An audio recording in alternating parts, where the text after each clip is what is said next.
Cooper with the V number V220140 or VX119917, and it's the 4th of November 2007. Thank you, Bill, for agreeing to do this interview today. And it's for the 39th Battalion, and we're just trying to find out some of your very personal stories of being a member of the 39th Battalion. Can you tell us about the very early stages, how you came to be a member of the 39th? No, I was in the 7th Battalion, and I've gone volunteers for 39th, so I volunteered to go on the 39th. You were a volunteer? Yeah. And where were you at that stage? At Darley. Oh, no, I'm sorry. No, it wasn't. It was Mount Martha. Belcombe. Belcombe, yeah. Belcombe, yeah. Belcombe, yeah. And you volunteered there, and then they sent you to Darley. Yeah, Darley, yeah. And what can you remember about Darley? Oh, well, there wasn't a lot of places you could go from there. It was sort of out in the bush a bit, wasn't it? You've been there? Yes, yeah, I have. I lived near there, actually. Yeah. We used to go into Bacchus Marsh. You've been there, Bacchus Marsh, Bacchus Marsh, is that the name of the big town? Yeah, Bacchus Marsh, yes. Yeah. We go in there, but we weren't there that very long, you see, so we couldn't say we knew the place. You see, we got in and went in there in November, probably late November. We was out of there in after December, I think it was. What sort of things were you doing in Darley? Training. And what do you mean by training? In what way? Oh, I was training for that. Shooting and things like that. Rifle shooting and everything you go to, the infantryman, what you got to do. Yeah. Do you think the training that you did at Darley, was that suitable for the sort of work that you finished up doing in New Guinea? Not really, no. So do you think, with hindsight, what should they have taught you at Darley? Oh, well, I don't think they would have taught us anything but what they taught us as Yes. Darley, yeah. What else can you remember about Darley? Did you have any good friends there? In the army, you mean? Well, when you were at Darley, yeah, did you know anybody at Darley when you went there? No, I only went in there in the army. Yeah. There was no civil people there, like all army people, Yeah. So you didn't know anybody else when you got there? No, only our own staff, only our own people. And can you describe the camp? What are your memories of the actual camp? Oh, gee, yes. Wasn't much different from any other one, really. Darley, wasn't there? When you say that we weren't there that long either, Darley, you see. Just like, well, that's the one we left down at Mount Martha. Yeah. My father was in the army, and my sister was in the WAFs. And my brother was in the army. But mine was in the army. So there was nobody home, so I mightn't have went. So from Darley, you would have gone on up to New Guinea. Yeah, is that right? I did, yeah. Yes. How did you actually? Tell me about the leaving Darley to go to New Guinea? I went by train to Sydney. Yeah. And from Sydney on the boat to Sydney. Which ship did you sail in? The Aquitania. Aquitania. Yes, and can you remember much about that? Oh, it was a beautiful big boat. Get lost on it. It's a bit of a cruise, wasn't it? Get lost on it when we first got there. There's 7 decks. Yeah. Yeah, and a lot of people on it. 4,000 or 5,000 on it at the time. But you had a comfortable bed and a... Oh, I don't know about a comfortable bed. I think we slept on not any beds, I think. I think we just slept on dressed out on the floor, I think. I'm not too sure. Yeah, that. Long time ago. But it was quite an enjoyable trip up. Oh, I really enjoyed it, yeah. And did you know... It was quite an experience, really. Well, was that your first trip on a big ship? Yeah. Yeah. And did you know where you were going, or did you just know you didn't? No, where you're going, no. You could have been going anywhere, So you We just volunteered and that was it. So when you sailed on the Aquitania, you had no idea where that ship was taking you. No. Did that make you nervous or We excited? never thought about it, you know. We didn't know where we were going, we didn't worry about it. The folk was thinking, oh, we might go to England or somewhere, but we didn't. Certainly didn't. Well, we see from your books here, there's your record of service book, that you were actually issued with a greatcoat and 2 jumpers. Did they go with you to New Guinea? Oh, well, so some of them did, I think. I don't think about the grey coats and that. I can't remember that one. That was just I had some pretty heavy stuff that we didn't wear, you know.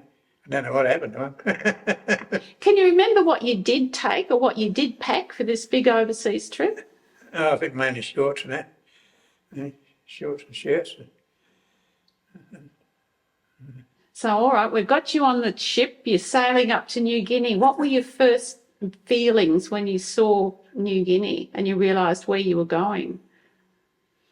Well, there wasn't much there, you know, surprise. We couldn't get in the harbour, the boat was that big, so they had to rush over there, every boat they could get in town to come out and take us off, you know. There was about 4 or 5 on it. What, like little ferry boats? Oh, anything they could get hold of. Yes. Yeah. So that would have been an exciting time with all flurry and... Yeah, oh, no, that's flurry. It took hours and hours. Everybody got off, you know. Yeah, and you got off and then what happened to you? So we just paraded up to, met up in Port Moresby, and then we had to march, it was late at night, then we were getting on too. So we got there, it was on dark, and we had to march about 7 miles out to the aerodrome. In the dark? Yeah. And what was there to greet you at 7 Mile Drome? Mosquitoes. Mosquitoes. It's the same story we're getting from everybody. It's the same mosquito. It's the same mosquitoes. 3-pound mosquitoes we're hearing. 3-ton mosquitoes. Yeah, oh, 3 tonne, they got bigger now. So you've arrived at the 7 Mile Drome and set up tent or camp, or was there a camp waiting for you? No, we had to just walk parade and then march to the aerodrome. About 7 miles, 6, 7 miles. And you set up there. And full pack too. How heavy was that full pack? Heavy. Pretty heavy. You can't remember just how much it weighed. No. And did you have a firearm at that stage? Yeah, oh yeah, well, how do you take your rifle? Yeah. And that was issued to you in Melbourne, was it? Or in Darley? Probably Darley, I suppose, yeah, because I don't think we took any rifles to Darley from Melbourne. I think we got them from Darley, I think. Yeah. So it was issued in Darley and it stayed with you then right through your time in New Guinea? Yeah. The same one? Yeah. What was your main job when you got to the 7 Mile Drome? What sort of things were you doing out there? When we got there, we weren't doing very much there at all, really. We had to wait until they get organised, you know. And, it took quite some time. It was there for quite a while. Well, once they got set up and things had settled down as much as they can settle down at wartime, what happened? What was your main job then? When we got to 7 Mile Drome. Oh, when we got to the main. Yeah. Well, I just think we got they broke us up, you know, different ones up, and then we went to different. I can't remember that. You were with D Company, weren't you? D Company, yeah, that's right. Can you remember which platoon? No, not really. Can you describe a typical day when you first got to Darley or first got to New Guinea? Oh, very humid place. Yeah, muggy place. Yes. Yeah, warm and muggy, you know. Because that would have been summer, wouldn't it? And that's even worse. Yeah, that's right, yeah. Yeah, in January. Yes, yeah. It'll be summertime. What about the bombing raids? Had they started at that When they started, how did you feel? Oh, well, I suppose we were real surprised, I suppose, because we did have a couple of small ones around the aerodrome, you know. Dropped a few bombs around there, but we had, you know, just a few at Moresby itself in there, and as long as you kept out the road. Well, I hear that one of them you didn't keep out of the road of. Oh, I got close, but he got close to me. Yeah, dang cheek. Because I heard that on Tuesday, the 24th of February, that was the first daylight raid on 7 Mile Drome and the first 39th Battalion casualty. And you were the first 39th Battalion casualty due to enemy action. No. You had, according to the book, you had concussion and shock. Yeah. Can you remember much about that I time? remember telling me, yeah. Just, Didn't take me long to get over it, though. but the concussion might have. You were just in the wrong place at the wrong time. Yeah, that's right. Were you ever, with your injuries, were you ever hospitalised? I don't know, an injury or I was sick when I was up in hospitalised out for Port Moresby, about 30, 40 mile out of Port Moresby. They had a big camp up there. Yes. And what did they put you into hospital for then? No, they don't tell you much. I see from your book you had dengue fever. Yeah, I did have dengue fever, yeah. That was in later in 1942. Yeah. In May 1942. Can you tell us about that time? How did the dengue fever? Oh, we don't need a real fever and, you know, illness, you know, knocked you out, hot and How did they treat you for it? oh, no, they weren't treating us at all, they just had to get over it, I think. They just left you to get better. Yeah, I was up in this hospital up outside of Moresby there, about 30, 40 kilometres out of Moresby. Yeah. And oh, so they come along one night and wake me up and said, get your pack up. What's going on? He said, there's a boat in town and you can get on it. Oh, and they sent you out. Yeah. Once you packed yourself. What about malaria? Were you one of the many that got malaria too? No malaria, I don't think.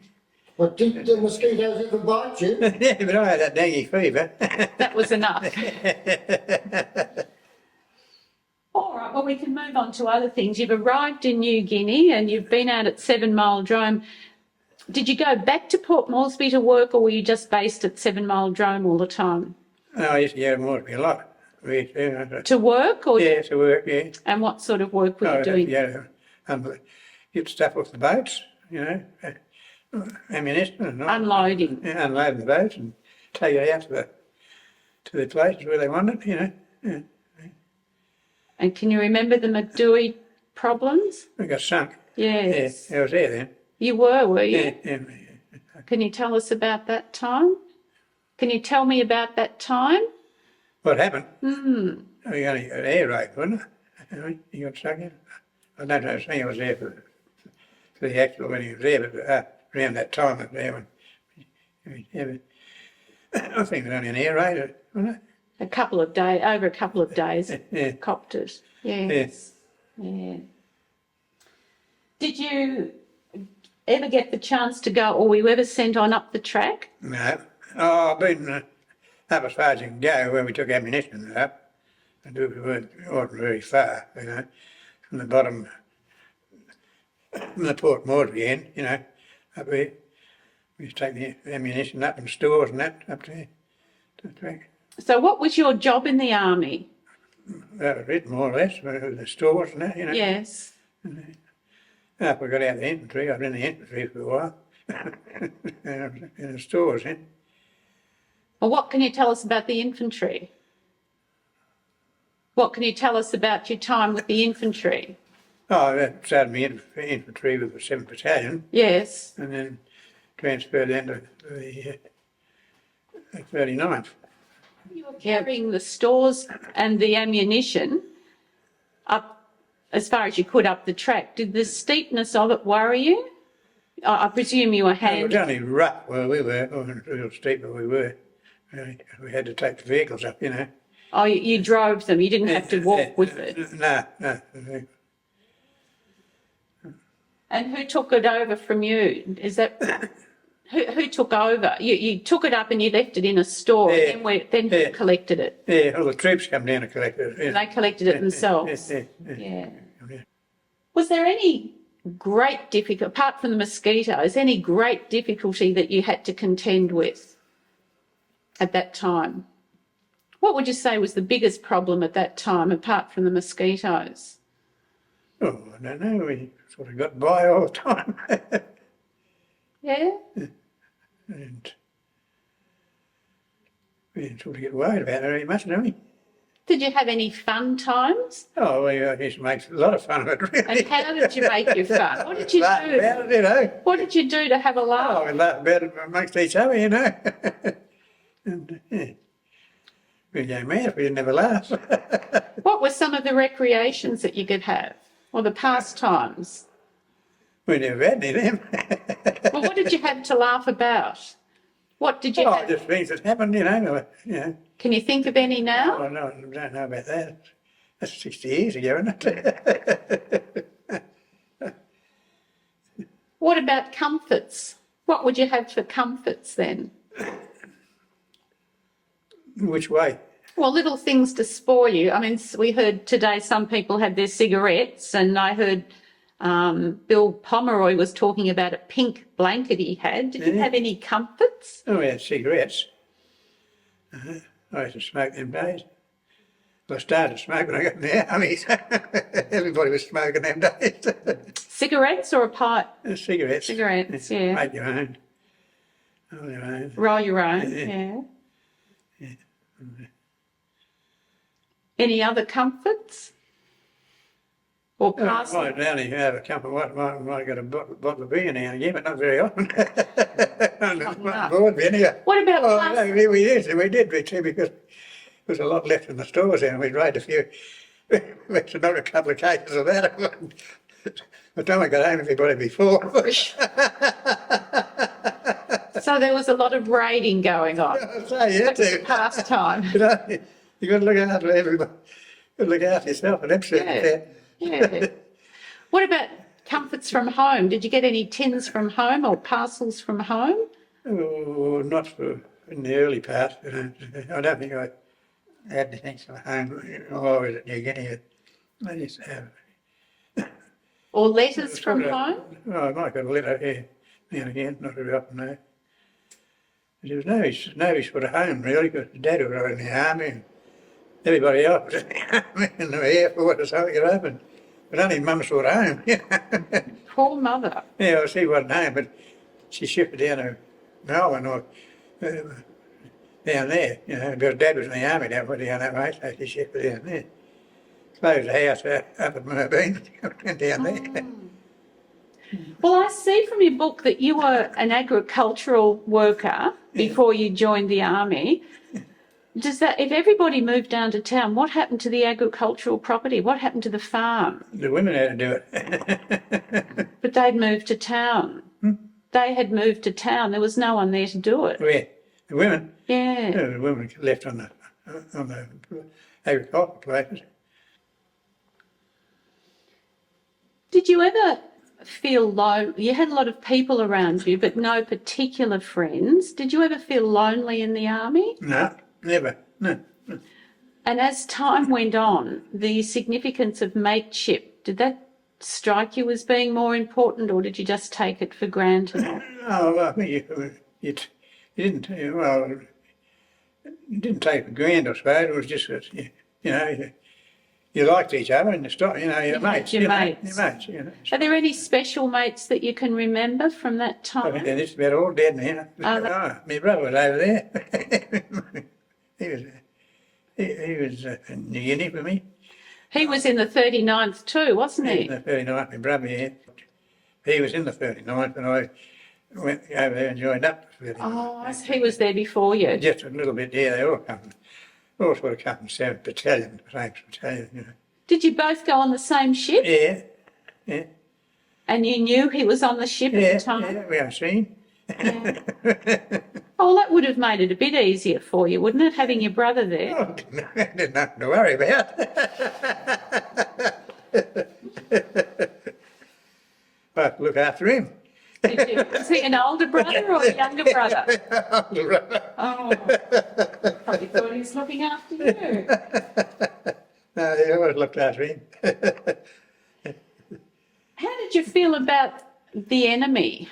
Who did you see as the enemy? We didn't see many enemy, only the ex-rats, you know, come around and splat you, you know. The Japanese? Yeah. There was no Japanese.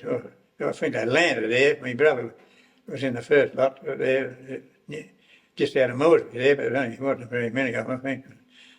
They knocked him back. There was no big, you know, it was all, not all up in the sky really, you know, mainly, and up in the other ranges, you know. So you felt a little bit detached from it, did you? You felt a little bit detached from it?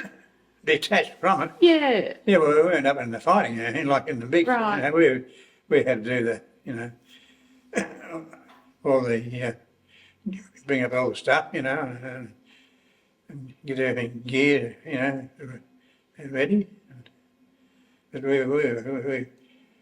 you couldn't say we were really infantry. But there wasn't a lot of really infantry up there, really. Only some of the 39th up there. Yes, yeah. What about church parades? Did you have church parades on a Sunday? Yeah, we did have it at Darley, I think. But in New Guinea? No, It didn't continue on in New Guinea? there was no sort of organised things there in New Guinea because it was only in, you know, where you, what would you say, where you lived, you know, that's the only thing it was in New Guinea. Where your tents were, that was it, you know. Yeah. That's all it was, your tents, and get your meals, you know. Did you ever think what was beyond the tents? What was happening just that little bit further out there over the Owen Stanleys or anything like that? No, we never sort of thought about it. I suppose we went very far from now in Stanley. No. So that side didn't concern you? I suppose it would have been close enough to it at the time. Yeah. Your mother was home by herself with two sons fighting in the 39th, or with the 39th. Mm. Did you ever wonder what she was thinking or what other Australians were thinking? I suppose she had a lot of thoughts, I suppose. I bet she had a lot of thought. But she had a husband in the army too. Yeah. Did you know how much news was getting back to Australia from what was happening up there? Nah, never heard a thing. You didn't wonder about it, or you just didn't worry about it? No, we didn't wonder about it because we had our own things to think about, I suppose. Yeah. Yes.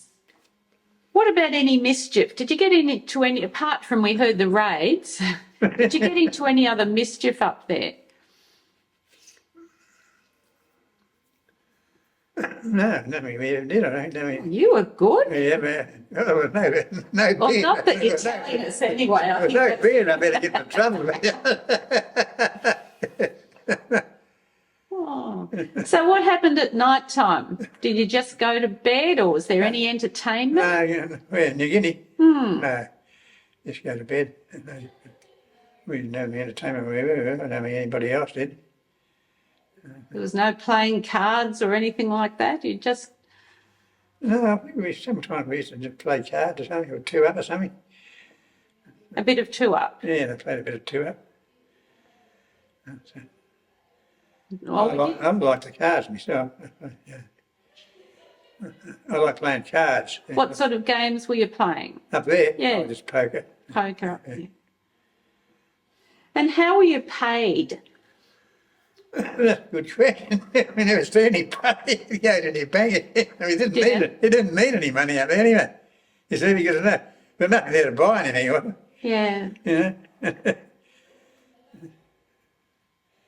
And how much were you paid? About $6 bob a day, I think. Was it? 6 bob or 7 bob a day. Straight into the bank account. Yeah.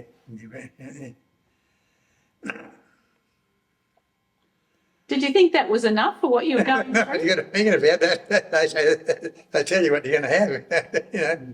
Yeah. So the wages of 6 bob a day, that's it. And that's it, no arguing. You don't get an argument with them. If you needed more stores, were you able to get them or did you have to? No, you'd have to go through their channel, you know, to get them. Yeah. No, you couldn't go and help yourself to store it, you know. Well, I've got to ask you, what did you do with the blankets? Because we saw you got, according to your book, you got 2 blankets and then another 2 weeks later you got another 2 blankets. Yeah, I did. Yes. 4 blankets. I can't remember that one. Oh. I must have lost them something. Must have given them away. Well, you might have sold them. I might have sold them. But, yeah, you got some blankets very close together. So yes. Where? In Melbourne. No, when you're up there, I think. Gee, I didn't know you got any supplies up there. The last supply we had was at Mount Martha. Oh. Blankets and that. Did you think the uniform they gave you, was that adequate for what you were going through? Oh, we only wore one thing, and that was a pair of shorts and a shirt. That's all we wore. And well, you had your hats. Yeah, had a hat. I can't remember we had a hat. I suppose we did. Yeah, must have done. And socks, you've had numerous issues of socks. Oh, I don't. Socks. Yes, Never according wore to your book. Perhaps you sold them too. I've got to catch that bloke who put that in there. He must be still on the socks. He's selling nice socks. Well, we did interview one gentleman who used to burn the socks as a mosquito repellent. Hey, He'd be showing he went through a lot of socks. socks, yeah. What about the Guinea people? Did you ever meet them? No, no white people there in them days. All natives, you know. They were all right now, some. You know.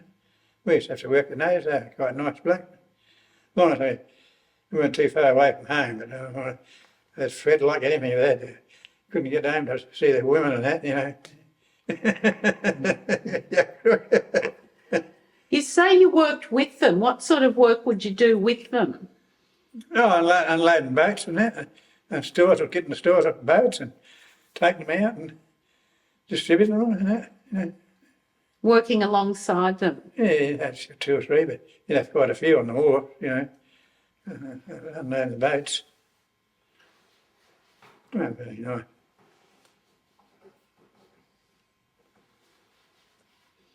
How long were you in New Guinea altogether? Oh, long, let me see. About 8 months, I think. And then what happened? Then what happened? Oh, I got crook. Yes. And they sent me home. And when I got home, I knew where I come from. Home to Queensland or right down to Melbourne? Melbourne. Right down to Melbourne. Yeah, down to Melbourne, yeah. So once you got better, were you discharged from the army or No. then what happened? What happened then once you got better? Well, I hung around and they found out and they couldn't find out where I come from or where I was going. Then all of a sudden they just transferred, they put me into the pool then. Yes. So then I finished up going to this BIPOD, B-I-P-O-D. You heard of them at all? No. Bulk issuing petrol and oil depot All right. Yeah. in Melbourne. You know? And that's where I stopped with them. And you stayed there till the end of the war. Pretty close to it, I think. I can't remember. We got somewhere else, I don't know. I've got an idea. Did you go somewhere else? I don't know. I was there for a long time anyway. Then we got transferred from. Can you remember where you were when you heard that the war had finished? Now Springs. You get around, don't you? What were you doing in Alice Springs? The same as we were doing anywhere, doing nothing. Oh, What we were supposed to be doing there, but I suppose we were troops there to go up further than they needed, I suppose. you were still with the army in Alice Springs? Yeah. Oh, it was a big camp in Alice Springs. And that's where you were when you heard the war had finished? Yeah. And how did you celebrate that? Well, we went out for the night and had a few beers. sing song and things. What were your feelings at that time? Oh, it didn't make. We thought it was good, but we didn't go mad or anything like Yeah. that.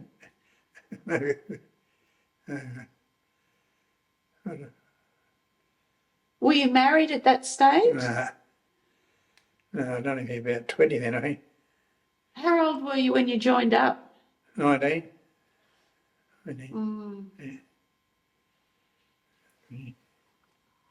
Well, we're just about coming to the end now, you'll be pleased to know. Is there anything you'd like to tell us that we haven't discussed about your time with the 39th?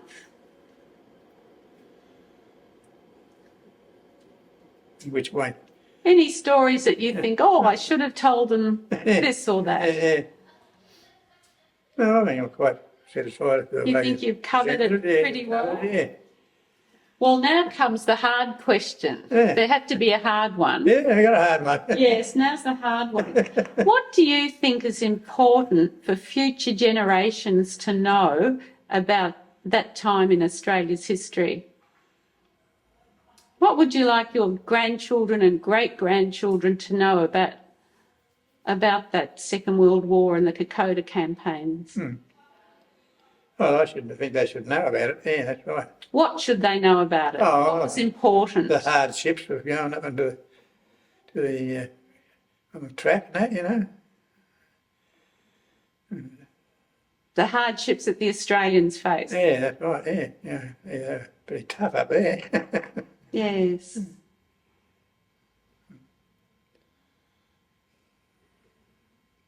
Well, we'll do our little bit to see that they will find out about it, because this will now be made into a tape and it'll go to the Australian War Memorial and it'll be available for future generations.